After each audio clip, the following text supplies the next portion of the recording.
नमस्कार मित्रांनो, आपल्या यूट्यूब चॅनलवरती तुम्हा सर्वांचं पुन्हा एकदा स्वागत। राज्याच्या राजकारणात सध्या सत्ता संघर्षाचे वारे वाहत असतानाच शिवसेना उद्धव बाळासाहेब ठाकरे पक्षाला परभणी जिल्ह्यात मोठा हादरा बसला आहे।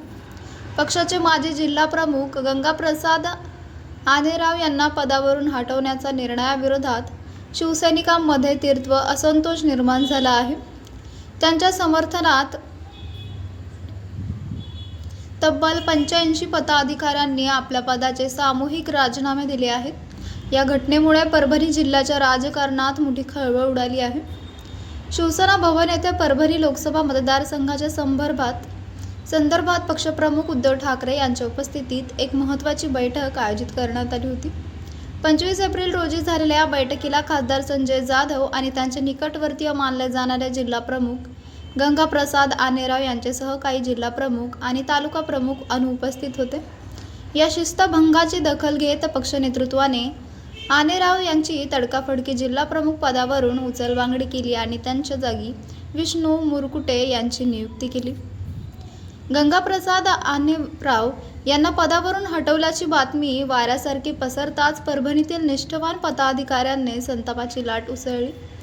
आनेराव यांच्या झालेल्या कारवाई अन्यायकारक असल्याची भावना व्यक्त करत जिल्हा भारतीय 82 अधिकाऱ्यांनी एकत्र येऊन आपले राजीनामे पक्षाकडे पाठवले आहेत। राजीनामा देण्यामध्ये अनेक तालुका प्रमुख, शहर प्रमुख आणि महत्त्वाच्या फळीतील नेत्यांचा समावेश आहे।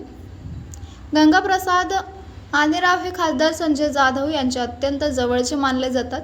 गेल्या काही दिवसांपासून खासदार संजय जाधव हे ठाकरेंची साथ सोडून दुसऱ्या गटात जाणार असल्याची चर्चा राजकीय वर्तुळात रंगली होती।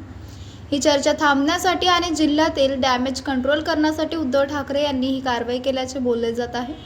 मात्र हा निर्णय उलट अंगाशी आल्याचे चित्र सध्या दिसत आहे। राजीनामा दिलेल्या पदाधिकाऱ्यांनी केवळ पदाचा त्याग करून थांबणार नसल्याचा इशारा देखील दिलाय।